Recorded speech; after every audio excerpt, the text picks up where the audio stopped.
Attends, avant que je te raconte cette incroyable histoire d'amour, clique sur s'abonner.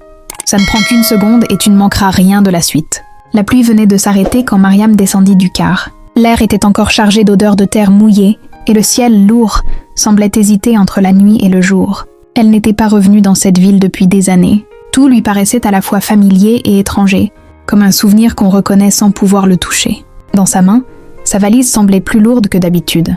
Peut-être à cause de tout ce qu'elle rapportait avec elle, des silences, des regrets et des espoirs qu'elle n'osait pas nommer.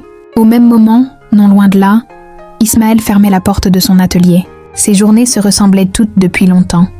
Travail, solitude, pensées qui tournent en rond. Il avait appris à vivre avec l'absence, à faire comme si certaines blessures finissaient par disparaître. Pourtant, ce soir-là, un sentiment étrange l'envahissait, comme si quelque chose d'important était sur le point de se produire. Le destin les réunit sans prévenir. Un choc léger, presque insignifiant. La valise de Mariam tomba.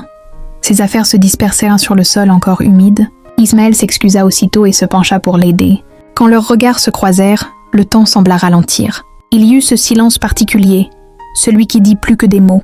Mariam sentit son cœur se serrer, non pas de peur, mais de reconnaissance, comme si elle venait de retrouver quelque chose qu'elle croyait perdu. Ils échangèrent quelques phrases maladroites, des sourires hésitants. Rien d'extraordinaire en apparence. Pourtant, chacun repartit avec une sensation nouvelle, profonde, troublante. Cette rencontre n'était peut-être qu'un hasard, ou le début d'une histoire que ni l'un ni l'autre n'étaient encore prêts à affronter. La nuit tomba doucement sur la ville, emportant avec elle leurs pas séparés. Mais quelque part, dans le silence, une promesse venait de naître. Les jours suivants, Mariam ne cessa de repenser à cette rencontre. Le visage d'Ismaël revenait dans son esprit sans prévenir.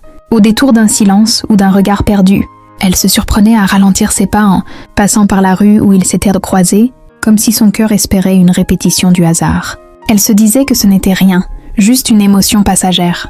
Pourtant, au fond d'elle, quelque chose avait changé. Ismaël, lui, reprit son travail, mais ses mains semblaient moins sûres qu'avant. Entre deux gestes, son esprit s'échappait. Il revoyait la pluie, la valise tombée, le regard de Mariam. Ce regard qui portait à la fois de la douceur et une tristesse profonde. Il comprit alors que certaines rencontres ne demandent pas d'explication. Elles s'imposent. Une semaine plus tard, le destin les rapprocha de nouveau. Mariam entra dans l'atelier d'Ismaël, attirée par la lumière chaude qui s'en échappait. Ils se reconnurent immédiatement. Cette fois, il n'y eut ni gêne ni maladresse. Les mots vinrent naturellement, comme s'ils s'étaient déjà parlé 1000 fois. Ils partagèrent leurs histoires, leurs blessures, leurs rêves inachevés. Chaque confidence rapprochait un peu plus leurs âmes. Au fil des rencontres, une complicité douce s'installa. Ils apprirent à se comprendre sans trop parler, à se lire dans les silences. L'amour ne surgit pas brusquement.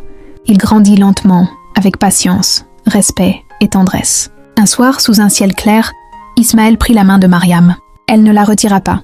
Dans ce simple geste, ils comprirent que leur cœur avait enfin trouvé un refuge.